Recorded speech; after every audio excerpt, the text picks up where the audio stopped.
너 자신을 알라. 아마 소크라테스가 남긴 유명한 경구죠. 자, 2000년이 넘도록 이 말이 우리에게 정말로 각인이 되어지고 우리 늘 사용하는 것은 바로 너 자신을 아는 것이 너무나 중요하기 때문입니다. 자, 자기 자신을 아는 것, 어쩌면 우리 인생살이에서 가장 기본적이면서도 가장 중요하고 또 가장 또한 어려운 일이 아닌가라고 생각이 됩니다. 자기 자신을 아는 것 너무 중요하죠. 자기를 돌아보고 자기 모습을 살펴보면서 자기의 인생을 잘 가꾸어가는 사람만이 아름다운 사람, 인생다운 인생을 살아갈 수 있게 되는 것입니다. 자, 그런데 아이러니컬하게도요, 우리는 다른 사람에 대해서 오지랖을 가지고 참견하고 판단하는 일은 잘하는 반면에 우리 자신을 돌아보는 일은 그렇게 잘하지 못하더라는 거예요. 그래서 우리 예수님도 말씀하지 않습니까? 남의 눈에 있는 티끌은 보면서 왜 너의 눈에 있는 들보는 보지 못하느냐라는 거죠. 혹시 나중에 노년에 이르게 될 때, 아니 지금 노년에 이른 여러분들의 모습은 어떠십니까? 다른 사람들이 여러분들의 모습을 보면서 존경할 만한 모습이고 우러러 볼 만한 모습이신가요? 잘 살아오셨습니까? 자, 가끔 보면 어느 분은 연세는 드셨지만 정말로 너무너무 닮고 싶은 분들이 있어요. 아름답다라까지 생각이 들기도 합니다. 정말로 박수 쳐드리고 싶은 분들이 있습니다. 그런가 하면 아유, 나 저런 분처럼 살지 말아야지, 나 저렇게 늙지 말아야지, 꼭 저런 평가를 받으면서 값진 삶을 꼭 저렇게 살아야만 되는가? 혀를 차게 되는 평가를 받는 분도 있더라는 거죠. 그런데 문제는 거의 대부분의 사람들은요, 후자는 자기는 아니라고 생각한다는 거예요. 본인은 거기에 해당되지 않는다고 착각하며 산다는 겁니다. 나는 잘 살아왔고 나같이만 살면 존경받고 아름답다라고 생각을 한다는 거죠. 여러분들은 사람을 평가한다고 할 때 어떤 것을 보고 평가하십니까? 외모를 보고 평가합니까? 그렇지 않을 겁니다. 그 사람의 모습, 그 사람의 인격, 그리고 좋은 성품, 인품, 그리고 그 사람의 표현인 말을 어떻게 하느냐에 따라서 그 사람을 평가하게 된다는 겁니다. 자, 오늘 본문은 나이가 들어서 노인이 된 야곱의 모습을 보여주고 있습니다. 여러분들이 잘 알고 계시는 것처럼 야곱하면 떠오르는 이미지가 있지 않습니까? 얍삽하고 잘 속이고 비겁하고 사기꾼 기질을 가졌던 이미지, 이게 바로 야곱의 모습입니다. 자, 그런데 야곱은 지금 130살에 고령이 되었고 인생을 산전수전 공중전까지 다 겪은 인생의 백전노장이 되었던 겁니다. 야곱은 젊은 시절에 누구보다도 많은 고생을 했고요, 누구보다도 많은 인생의 경험을 했던 사람입니다. 그런데 특별히 그는 신앙인으로서 좋은 모습을 보여줄 법한데 그렇지 못하더라는 거예요. 저렇게 살면 안 된다는 부정적인 교훈과 이미지를 우리에게 계속 던져주고 있다는 겁니다. 그러면서 이렇게 하지 말지, 저렇게 하지 말지, 저런 모습 본받지 말아야 되겠다. 우리는 야곱을 통해서 여러 가지를 보게 된다는 거죠. 혹시 여러분 옛말에 반면교사라는 말을 들어보셨을 겁니다. 다른 사람이나 사물의 부정적인 측면에서 가르침을 얻는다라는 뜻입니다. 뭐냐면 다른 사람의 문제를 통해서 바로 교훈을 받는다는 거예요. 자, 그것을 우리는 그래, 나 저렇게 살지 말아야지, 나는 저런 실수를 하지 말아야 되겠구나 라며 깨달음을 얻게 하는 것이 바로 반면교사입니다. 성경 인물 가운데 이 반면교사의 역할을 하는 사람을 들라고 한다면 신약에서는 가룟 유다를 들 수 있고요, 구약에서는 오늘 나오는 야곱을 들어볼 수 있을 겁니다. 가룟유다 이야기나 야곱의 이야기가 성경에 기록된 이유 가운데 하나가 있다면 바로 이 반면교사의 교훈을 우리에게 주기 위해서 기록되어져 있다는 거죠. 아무튼 야곱을 보더라면 좀 미워할 수밖에 없는 모습이긴 하지만 꼭 그럴 필요는 없습니다. 왜냐하면 그 모습이 다름 아닌 야곱만의 모습이 아니라 우리의 모습이기 때문이라는 겁니다. 자, 이제 본문 속에 나오는 노인 야곱의 모습을 살펴보면서 인생의 연륜이 쌓인 뒤 우리 각자의 모습은 어떠해야 될까라는 것을 한번 생각해보는 시간을 갖고자 합니다. 자, 이런 맥락에서 우리는 이 야곱이라는 인물을 통해서 먼저 두 가지를 발견할 수가 있는데요. 인간은 다 죄인이라는 거예요. 그리고 두 번째는 하나님은 그런 인간에게도 은혜를 베풀어 주신다는 사실입니다. 자, 오늘 본문의 배경은 간단하게 설명을 드리면 다음과 같습니다. 요셉이 국무총리가 되었고요. 애굽 나라에 7년 풍년, 그 다음에 7년 흉년을 우리가 알고 있지 않습니까? 7년 풍년이 지난 다음에 이제 흉년이 들었는데 가뭄이 2년째 진행되고 있는 상황입니다. 그러다 보니 가지고 있었던 모든 양식들이 다 떨어지게 됐어요. 그래서 자기 가족들을 먹여 살리기 위해서 이 야곱은 아들 10명을 그 애굽에 보내게 됩니다. 드디어 요셉이 22년 만에 자신들의 형제를 만나는 사건이 일어나게 돼요. 자, 그런데 요셉은 형들이 왔을 때 형들을 한 번에 딱 알아봤습니다. 반면에 이 형들은 자기 앞에 서 있는 국무총리가 요셉인 것을 알아보지 못하게 됐던 거예요. 자, 그리고 나서 요셉은 희한한 계략을 하나 꾸미기 시작합니다. 뭐냐면 형제들에게 너희는 우리나라를 정탐하러 온 스파이다. 그리고 나서 억울하게 형들에게 누명을 씌우게 됩니다. 그렇게 해서 형 시므온을 감옥에 가두게 돼요. 자, 그리고 9명 형제들은 양식을 가지고 돌아가라 라고 다시 돌려보내게 됩니다. 자, 그런데 이상하게 그들 안에 양식이 담겨져 있는 그 자루를 보면서 이들이 깜짝 놀랐어요. 왜냐하면 자기들이 양식을 사기 위해서 가져갔던 돈이 그대로 그 자루 안에 들어있는 거예요. 무슨 생각이 들었을까요? 아싸, 땡 잡았다. 오늘 내가 그게 아니라 이들은 겁이 나는 겁니다. 왜 이 돈이 여기 들어있지?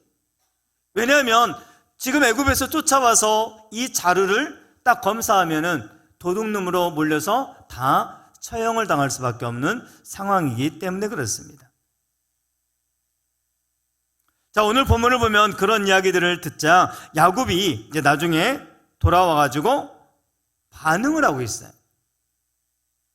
즉 애굽으로 갔던 이 아들로서 돌아와서는 시므온이 볼모로 잡히게 되었고 그 다음에 막내 아들을 데려오라고 하는 이야기를 이 총리인 요셉이 했다는 것을 전달하자 야곱이 이렇게 이야기를 합니다.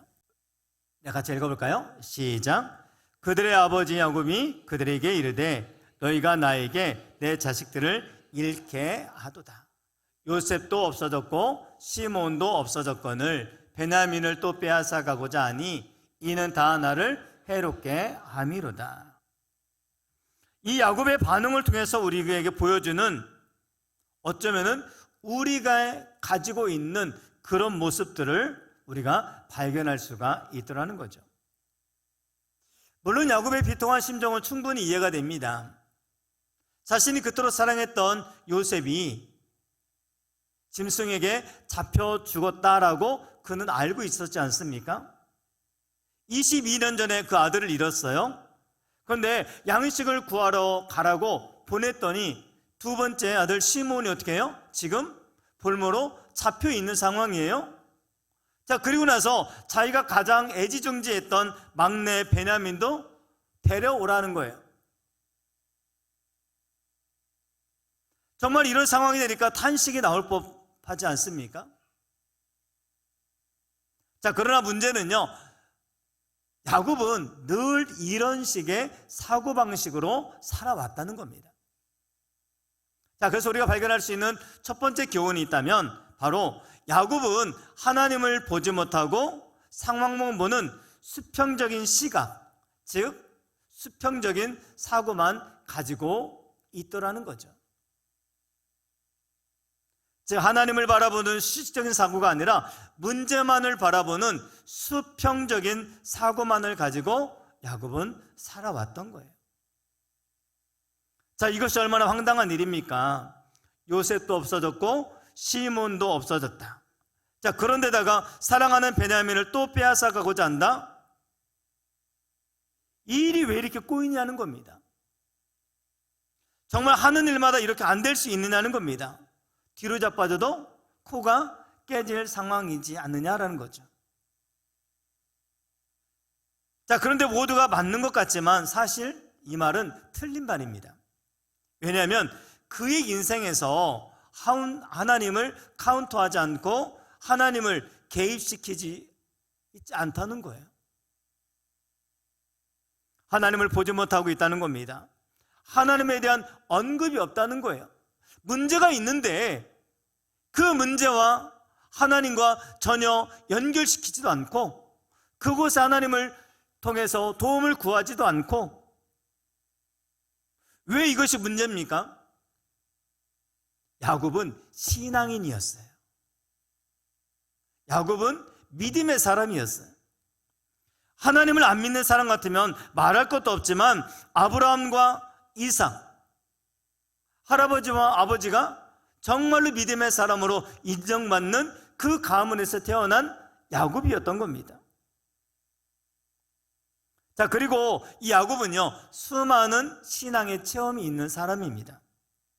베델에서 하나님을 만났고, 또한 삼촌 라반의 집에서 일을 하면서 하나님이 자기에게 베풀어 주셨던 놀라운 축복도 다 경험하게 되었고, 야복 나룻가에서 천사와 씨름해서 이겨서 이스라엘이라고 하는 이름도 얻게 되었고, 놀라운 신앙의 체험을 가졌던 사람입니다.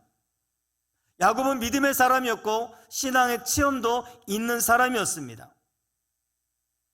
이처럼 야곱은 하나님을 잘 믿는 사람이었고 하나님을 잘 믿을 수밖에 없는 사람이었던 겁니다. 그런데도 눈앞에 자기의 문제가 닥쳐지고 펼쳐지다 보니까 하나님을 바라보는 수직적인 시각이 아니라 수평적인 시각이 돼서 상황과 환경과 문제만 바라보고 있더라는 거죠. 그러나 이것이 여러분 어디 야곱의 문제입니까? 바로 이 땅을 살아가는 우리들의 고질병이고 우리들의 현 모습이 아니냐는 거예요. 모습은 믿음을 가지고 신앙생활을 한다고 하지만 하나님을 믿는다고 하면서도 눈에 보이는 상황 외에는 보지 못하는 수평적인 시각, 수평적인 사고, 이것이 바로 우리의 문제가 아니냐는 거예요. 조금만 상황이 내게 어렵게 닥쳐오면 그 상황과 환경의 사건에 가려서 하나님이 보이지 않을 때가 너무 많다는 겁니다. 아니, 하나님을 보지 못할 때가 많다는 거예요. 자, 그러다 보니 조금만 내 마음에 맞지 않으면 불평을 쏟아내고 핑계를 일삼으며 하나님이 어디 계신지 상관하지 않는 태도, 이것이 바로 우리의 모습이기도 하다는 겁니다. 자, 우리가 드린 이 예배 시간은요, 다름 아닌 지금까지 상황과 환경을 바라보며 수평적인 시각을 가지고 수평적인 사고를 가지고 삶을 살아봤던 우리가 내 생각을 잠시 내려놓고 수직적으로 하나님을 바라보는 훈련을 하는 시간인 거예요. 지금이 무슨 시간이라고요? 하나님을 바라보는 훈련하는 시간. 수평적인 시각을 거두어들이고 수직적인 시각, 하나님과 나와의 관계, 이것을 훈련하는 시간이 바로 예배라는 거예요. 히브리서 12장 2절에 보면 이렇게 말씀합니다. 믿음의 주요 또 온전하게 하신 이인 예수를 바라보자라는 겁니다. 자, 바라본다는 것은 어떠냐면 픽스, 즉 나사를, 못을 박는다는 거예요. 내 눈을 누구에게요? 예수 그리스도에게 딱 못을 픽스, 박는다는 겁니다. 지금 하나님을 바라보는 훈련이 되어 있지 않은데 우리가 세상에 나가서 만나는 사건 속에서, 환경 속에서 어떻게 하나님을 바라볼 수 있겠느냐는 겁니다. 훈련하지 않은 군인이 어떻게 전쟁터에서 승리할 수 있겠습니까? 우리는 이 핑계 저 핑계 되면서 훈련에 불참하고 훈련에 빠지고 있더라는 거죠. 여러분, 훈련의 시간이 어느 시간이라고요? 예배. 우리 직분자들은 그래도 예배에 참석해야 되지 않을까요? 공예배만큼은 참석해서 훈련하는 시간을 가져야 되지 않을까요?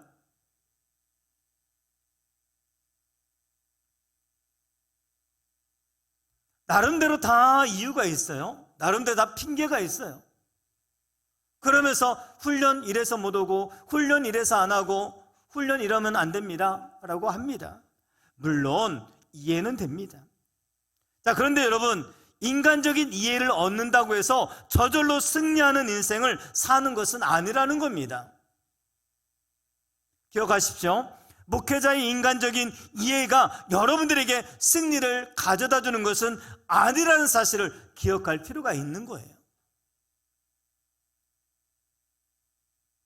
우리의 육적인 눈은 뜨고 있지만 하나님을 볼 수 있는 영의 눈은 뜨여 있지 않으니 문제만 집중하는 거 아닙니까? 그 상황만 바라보는 거 아니겠습니까?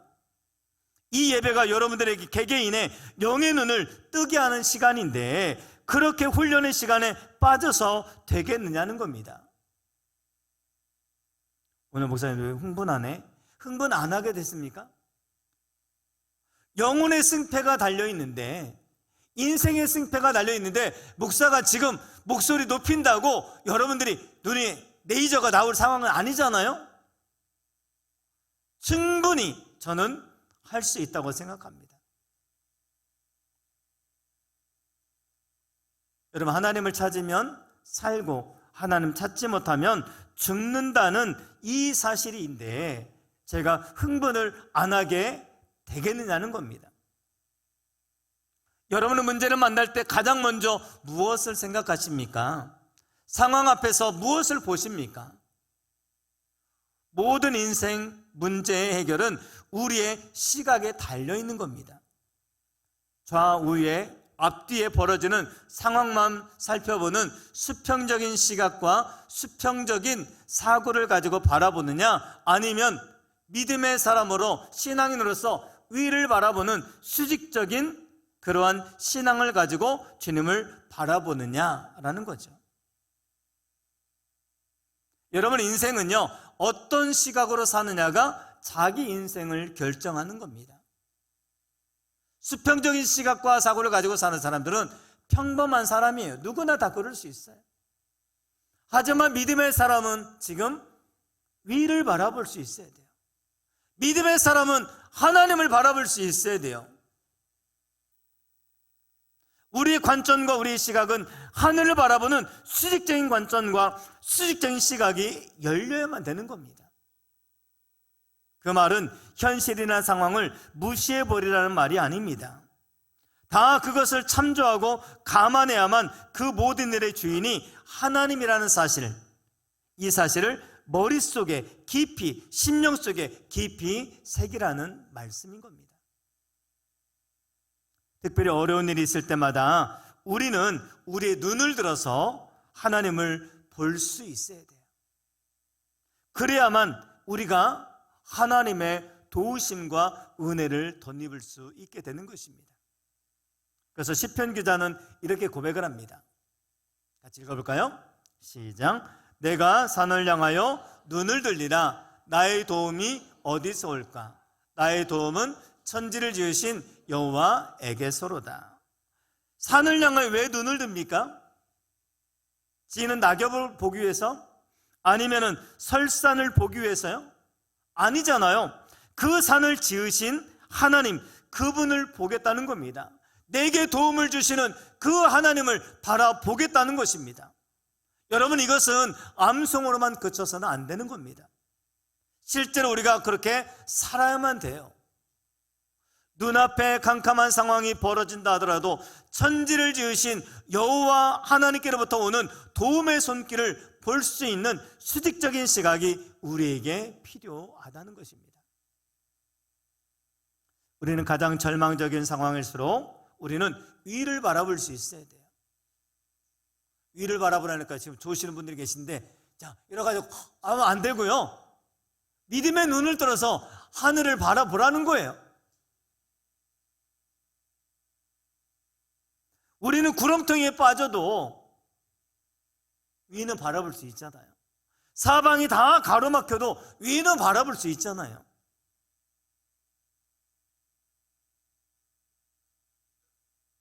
그러므로 늘 이런 질문을 하시기 바랍니다. 이 상황 속에서 하나님은 나에게 무엇을 원하시는가? 지금 이 상황 속에서 하나님은 나를 어떻게 인도하고 계시는가?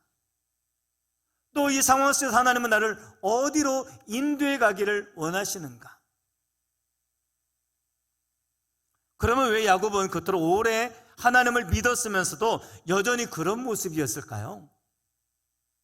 그것은 그에게 있었던 고질적인 두 번째 문제점이 있기 때문에 그렇습니다. 36절 한번 볼까요? 같이 읽어보겠습니다. 시작. 그들의 아버지 야곱이 그들에게 이르되 너희가 나에게 내 자식들을 잃게 하도다.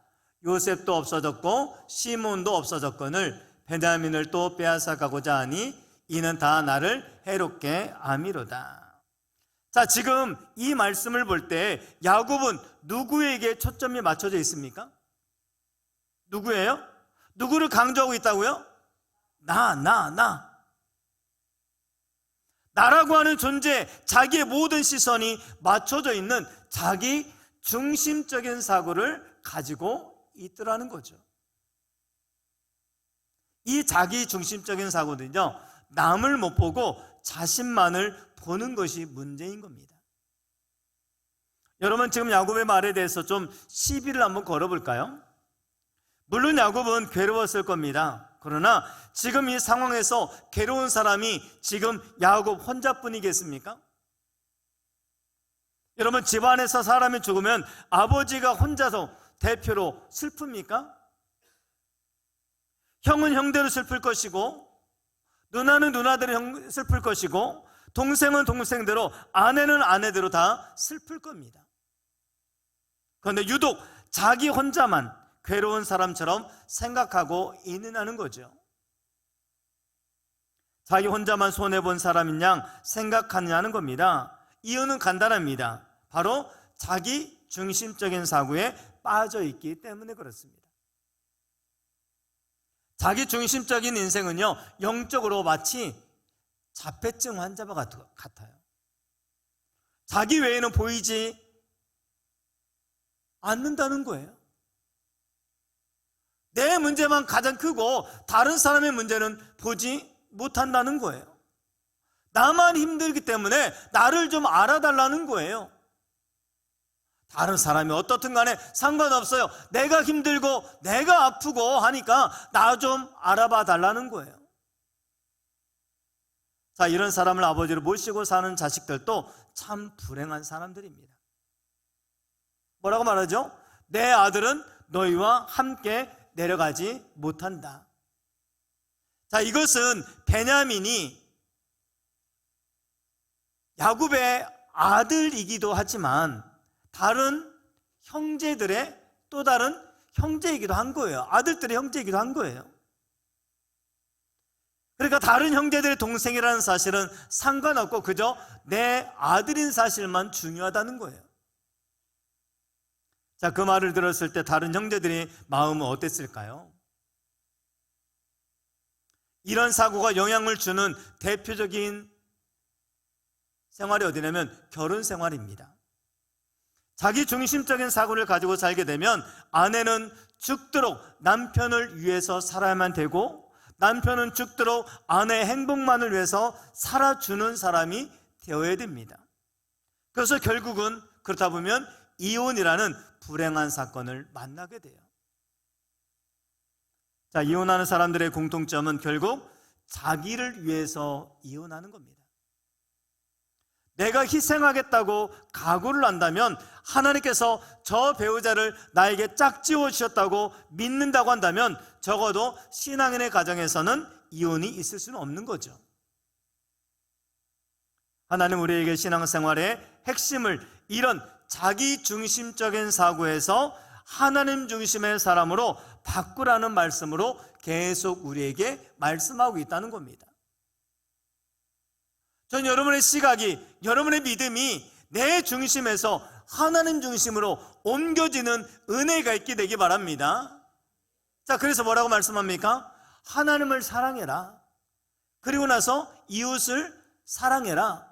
자기를 사랑하라는 말은 없어요.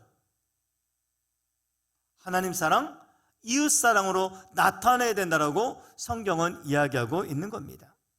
즉, 네가 과거에 자기중심적으로 살 때 너를 그토록 사랑했던 것을 이제는 하나님께로, 그 다음에 이제는 이웃으로 내 몸처럼 사랑하라. 내 몸처럼, 네 몸처럼 사랑하라.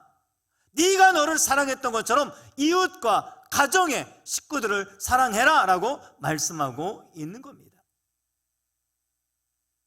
신앙생활을 해도 자기중심적인 자세가 바뀌지 않으면 항상 요구하게 돼요. 교회 생활도 마찬가지입니다. 자기 일을 위해서 뭐든지 해달라고 합니다. 자기 중심으로 맞춰달라는 거예요. 목사의 행동도 성도의 행동도 자기가 불편하면 다 아니라는 거예요. 자기에게 맞춰달라는 거예요. 왜 그래요? 자기 중심적인 사고가 있다 보니까. 여러분, 다른 사람이 나를 위해서 존재하는 것이 아니라 서로가 서로를 위해서 존재하는 겁니다. 상대방을 위해서 나를 헌신하고 희생하는 삶으로 살아가는 것이 교회이고 바로 공동체 생활인 겁니다. 나만을 알아달라고, 내 생각만을 알아달라고, 내 주장만을 알아달라고 하는 것이 아니라 내 주장도 옳지만 상대방의 의견도 받아들일 수 있는 그 관계가 바로 공동체 생활인 겁니다. 자, 그러다 보니 내 마음에 들지 않으면 상대방이 누구든지 상관하지 않고 왜 그러느냐는 거예요. 대상이 누구든 상관이 없더라는 겁니다. 목사든 장로든 평신도든 애들인지 상관없어요. 다 왜 그래? 왜 그래? 결국 야곱이 베냐민을 보내지 않자 이들은 애굽으로 돌아가지 못해요. 요셉이 요청한 게 뭡니까? 너희가 양식을 얻고 싶으면 베냐민을 데려와야 된다라는 단서 조건을 그에게 달았던 겁니다. 자, 세월이 지납니다. 이제 그들이 가져왔던 양식이 다 떨어지는 시간이 됐어요. 그래서 야곱은 이렇게 이야기합니다. 다시 가서 양식을 좀 사와라. 자, 입신 좋은 유다가 이렇게 따집니다. 아버지, 뻔한 사실을 놓고 왜 딴소리를 하십니까? 베냐민을 데려가야만 양식을 구해올 수 있다고 하지 않았습니까? 베냐민을 데려가지 않으면 그 총리 얼굴조차도 볼 수 없습니다. 여기서 다시 아버지 야곱을 주목해 보시기 바랍니다. 지금 야곱은 엄연한 현실을 부정하고 있어요. 해결해야 될 문제는 도외시해버리고 다른 방법을 찾고 있다는 겁니다. 여기서 발견할 수 있는 세 번째 이 야곱의 사고는 현실 부정적인 사고입니다. 지금 야곱이 인정해야 될 부분은, 그래, 베냐민 함께 가야 되겠구나. 힘들지만 베냐민을 함께 데리고 가라 라고 말해야 됩니다. 정면 돌파해야 되죠. 그런데 야곱은 세월이 지나면 어떻게 되겠지? 이렇게 하다 보면 어떻게 다른 방법이 나오겠지? 문제를 문제로 직시하지 않고 회피하면서 다른 방안이 없나를 찾고 있는 모습을 보여주고 있다는 거예요. 현실 부정, 현실 회피. 여러분 어떻습니까? 어떤 문제가 생길 때 그 문제를 분명하게 인정하면서 출발하십니까? 아니면은 그냥 묻어두고 어떻게 되겠지 뭐, 시간 지나면 다 돼 하면서 현실을 부정하고 도피하고 계십니까? 세월이 지나가도 세월의 흐름 속에서 우리의 문제는 해결되지 않고 그냥 파묻혀 있을 수도 있는 거예요. 문제는 문제대로 그냥 남아있는 겁니다. 문제를 해결할 수 있는 길은 문제를 인정하는 것부터 시작이 되는 겁니다. 여러분, 병원 가면 제일 먼저 하는 일이 뭐예요? 내가 어디가 아픈지, 증상이 어떤지 그대로 다 말하라고 그러잖아요. 그래야만 그 문제를 해결해 갈 수 있기 때문에 그렇습니다.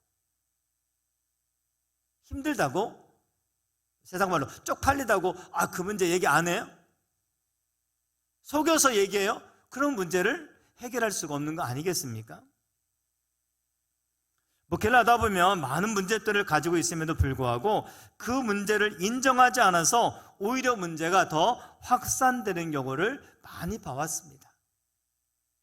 문제 해결의 출발은 주어진 문제를 직시하는 것부터, 문제와 정면으로 맞부딪히는 것부터 시작이 되어지는 겁니다. 자녀 문제도 마찬가지예요. 인정하는 거예요. 자꾸 감싸고 합리화시키지 마시기 바랍니다. 문제를 현실 그대로 인정해야 돼요. 전형적인 문제 도피의 유형은 죽음의 문제를 회피하는 경우도 있습니다. 나하고는 상관이 없고 그거는 다른 사람의 이야기고 나는 오래 살 거야. 아닙니다. 죽음은 그렇게 멀리 있지 않을 수 있어요. 그런데 오늘 너무 많은 사람들이 엄연한 현실을 부인해버리고 삶을 살고 있습니다. 우리 인생이 끝날 것이라는 사실은 그냥 묻어버리면서 살다가 어떻게 되겠지? 그러다 보면은 인생이 지옥으로 갈 수도 있는 거죠. 자, 이어 유다의 책망을 들으면서 야곱은 다시 말합니다. 6절입니다. 이스라엘이 이르되 너희가 어찌하여 너희에게 또 다른 아우가 있다고 그 사람에게 말하여 나를 괴롭게 했느냐? 왜 하필이면 그 얘기를 꺼냈어? 베냐민의 이름만 언급하지 않았더라면 이런 일이 없었을 텐데 왜 베냐민 얘기했느냐? 야, 산전수전 공중전 다 겪은 나 같으면 얼마든지 그 정도는 생각했을 텐데 너희는 어찌 그렇게 멍청했냐? 일처리를 왜 그렇게 했느냐? 라고 하는 얘기죠. 그런데 이 말을 듣고 자식들은 견딜 수가 없는 거예요. 자, 7절을 보면 형제들이 나섭니다. 아버지, 그 사람이 도대체 그런 말을 할지 누가 알았습니까? 너희 아버지가 계시냐? 물으니까 계신다고 했고요. 또 몇 살이라고 묻길래 130살이라고 했고요. 형제가 또 있냐고 했길래 예, 있습니다. 둘이 있는데 하나는 잃어버렸고 없어졌고 하나는 지금 고향에 있습니다. 그러니 조목조목 그 사람이 물어볼 줄 누가 알았겠습니까? 그 대답을 안 했더라면 아마 다른 거라도 꼬투리를 잡았을 겁니다. 이렇게 될 줄 누가 알았겠습니까? 야곱의 전형적인 마지막 네 번째 모습은 세속적인 사고입니다. 야곱의 지나온 인생을 보면 그는 속임수의 명수였죠.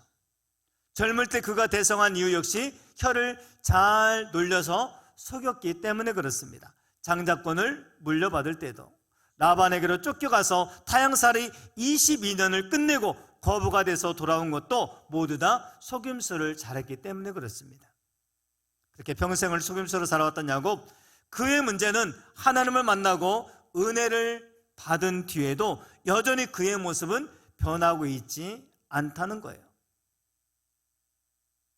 그 변화되지 않은 모습은요, 시간마다 상황마다 불쑥불쑥 다시 살아나오는 세상적인 세속적인 사고방식 때문에 그렇습니다.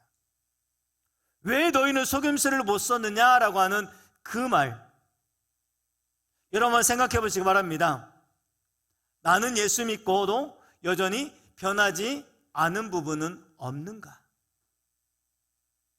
여러분은 예수 믿었는데 지금 수없는 많은 시간이 지났을 텐데 아직까지도 내게 변하지 않는 부분은 없는가? 물론 우리가 다 세속적인 생활을 했던 때가 있었을 겁니다. 청년회 때, 청소년회 때 다 방황도 해보셨을 겁니다. 그러나 중요한 것은 예수 믿고 구원받기 전에 그 사고와 지금 예수 믿은 후에 그 삶은 변화가 있어야 되는데 여전히 예수 믿은 후에도 변하지 않는 부분은 없는가? 자, 그러면서 우리는 변화가 있어야 됩니다.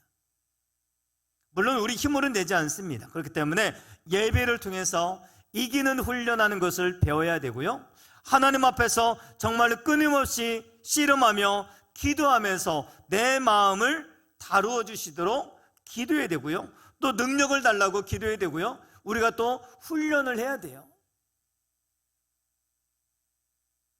결국 야곱은 항복합니다. 그러면서 14절입니다. 탄식하면서 이야기하는데요, 같이 읽어볼까요? 시작. 그 사람 앞에서 너에게 은혜를 베푸사 그 사람으로 너희 다른 형제와 베냐민을 돌려보내게 하시기를 원하노라. 내가 자식을 잃게 되면 이르리로다. 얼른 생각하면 야곱의 정말로 믿음의 고백 같잖아요. 그래서 이건 믿음의 선포가 아닙니다. 다윗과 너무나 대조적이에요. 다윗은요, 골리앗이라고 하는 엄청난 장애물이 그의 앞에 가로막을 때 이것도 해보고 저것도 해보고 한 다음에 하나님을 찾은 게 아니에요. 처음부터 믿음으로 담대하게 고백해 나아갔던 다윗. 그런데 야곱은 지금 어떻습니까? 이것도 해보고 저것도 해보고 마지막 안 되니까 어떻게 돼요? 하나님을 찾고 있는 거예요. 꼭 누구 모습 같아요? 얘요? 여기 앞에 있는 권사님이요? 우리의 모습 아니라는 거예요. 에이, 하나님이나 믿어보지, 하나님께 가서 기도나 해보지, 기도나 해보지, 예수나 믿어보지. 자, 이런 맥락에서 기도는 나의 마음을 주님께 붙들어 놓는 노동과도 같은 것입니다. 여러분 어떻습니까?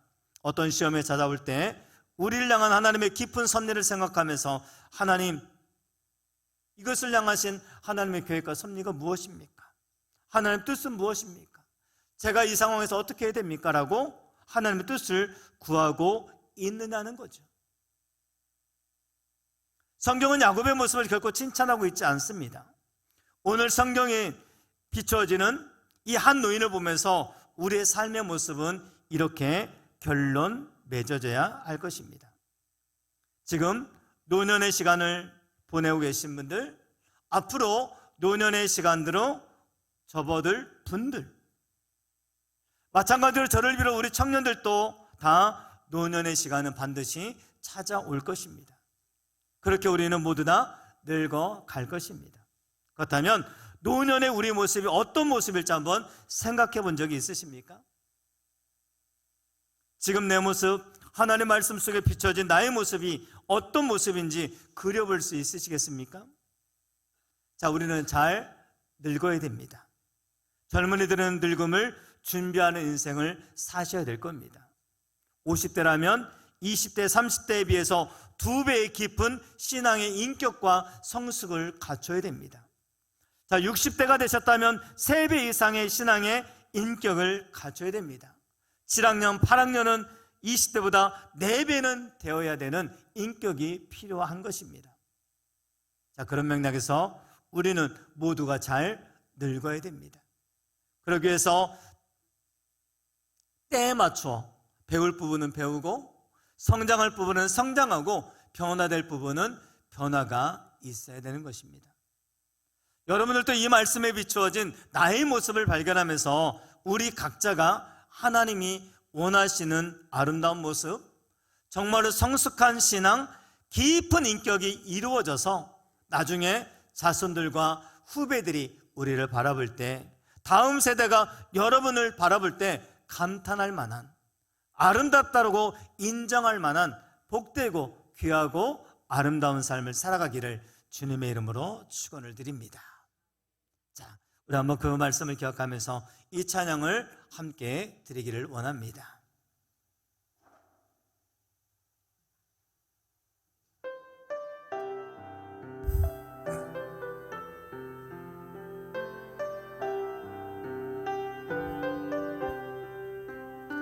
내일 일은 난 몰라요.